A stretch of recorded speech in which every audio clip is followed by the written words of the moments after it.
Oke, bismillahirrahmanirrahim. Assalamualaikum warahmatullahi wabarakatuh. Di kesempatan ini saya ingin menyampaikan soal tradisi keilmuan di dalam Islam.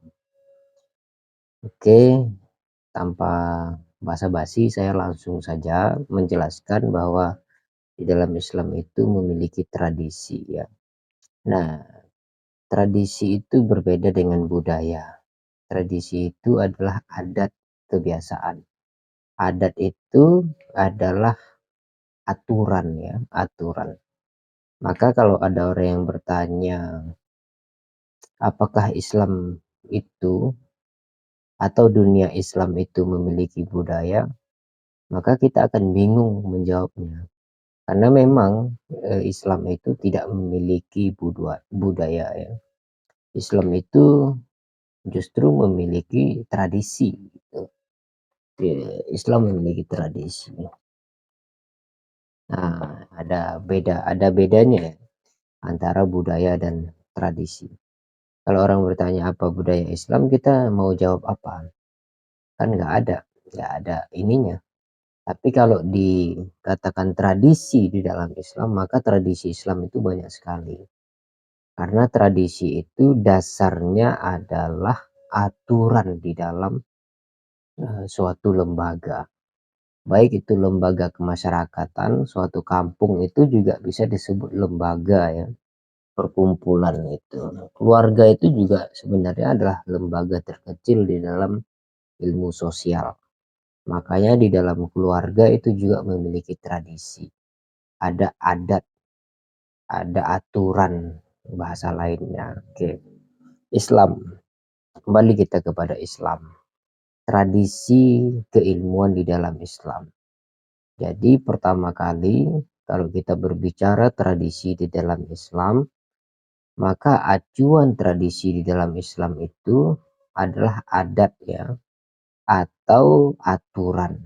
Aturan yang mengikat di dalam Islam itu sendiri, yaitu pada dua dasar yang ditinggalkan oleh Nabi Muhammad SAW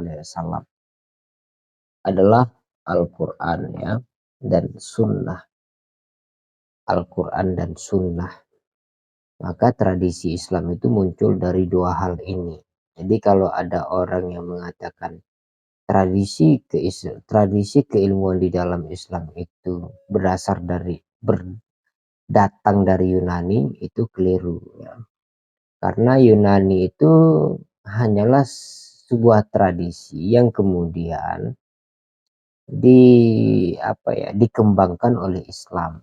Itu berbeda hal ya, berbeda hal. Yunani pernah tenggelam justru di era kejayaan era kejayaan Islam gitu ya. Yunani tenggelam gitu.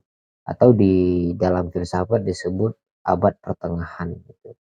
Yunani itu tenggelam karena ketika itu ada istilah yang disebut sebagai era Bapak Gereja itu, atau era otoritas keagamaan. Di abad ini disebut mulai di abad keempat sampai 1000 abad keempat sampai abad ke-11 ya, atau ke-13 sampai ke-13. Jadi bayangkan sampai 1100 tahun lebih agama menguasai dunia ini. Dalam pengertian tanda kutip dikuasai oleh bapak-bapak gereja ketika itu. Nah, justru ketika tenggelamnya era Yunani, Islam berjaya gitu kan. Dan keilmuannya saat di mana tumbuh-tumbuhnya itu kan, tradisinya itu di mana menjadi acuan di seluruh negeri di alam semesta ini gitu ya. Nah, jadi jangan pernah mengatakan bahwa tradisi keilmuan di Islam itu berasal dari Barat, atau berasal dari Yunani, atau berasal dari luar Islam itu sendiri. Karena Islam itu berdasarkan tradisi keilmuannya itu, yaitu dari Al-Quran dan As-Sunnah. Paling tidak ada 3 hal yang menjadi patokan para ulama yang kemudian itu menjadi dikembangkan.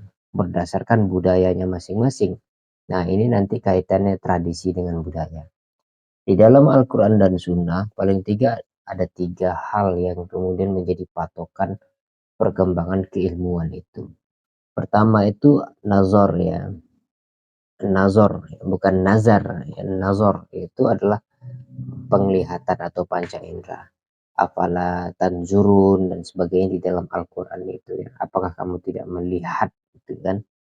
Jadi melihat itu berkaitan dengan empirisme di dalam istilah lain, empirisme atau pengalaman atau segala sesuatu yang ditangkap oleh panca indera. Kemudian yang kedua adalah tafakur. Tafakur. Tafakur itu artinya apa? Berpikir. Di dalam Al-Quran memiliki landasan yang banyak sekali. Afala tatafakkarun, itu kan? Afala ta'kilun dan sebagainya itu. Jadi berpikir setelah melihat kemudian berpikir. Ada step by step di dalam perkembangan tradisi keilmuan itu. Makanya ketika ayat Al-Quran turun, umat Islam itu menjadi umat terbaik. Kenapa? Karena mereka memiliki landasan kehidupan. Nah, setelah tatafakkarun, tadabbarun ya, tadabbur. Nah, NTT ya, nazar, tafakkur, tadabbur. Tadabbur itu apa? Tadabbur itu gampangnya itu adalah melebur ya. Bertadabbur itu ada istilah tadabbur alam misalnya. Tadabbur alam itu menyatu dengan alam gitu. Istilah lainnya kalau itu digunakan oleh manusia, istilah itu tadabbur, apa yang kita pikirkan, tadabbur atas apa yang kita lihat, maka itu bisa diterjemahkan menjadi apa namanya, refleksivitas ya, reflektivitas kehidupan. Maka sebenarnya Islam itu apa namanya, memiliki konsep kehidupan yang dari awal sudah modern gitu ya, modern. Semua landasan hukum pun berdasarkan hal-hal seperti ini. Hukum itu berdasarkan hitam putih gitu kan. Tapi karena adanya tadabbur, yaitu perenungan seorang hakim, itu maka akan ada keputusan yang berdasarkan hati nurani, bukan lagi berdasarkan apa yang tertulis gitu. Misalkan ada nenek-nenek yang mencuri, nenek-nenek umur 60 tahun yang mencuri beras misalnya, lalu berdasarkan hukum, katakanlah hukumnya itu di penjara 2 tahun gitu. Bayangkan nenek-nenek umur 60 tahun itu di penjara, itu kan berdasarkan hukumnya benar, tapi tidak sesuai dengan apa yang di dalam perenungan gitu. Maka perenungan ini menjadi salah satu tahapan di dalam munculnya tradisi keislaman itu. Saya rasa itu ya. Jadi jangan pernah lagi mengatakan bahwa Islam itu mengambil ilmu dari luar dan sebagainya. Justru Islam itu muncul memperbaiki cara berpikir manusia gitu ya.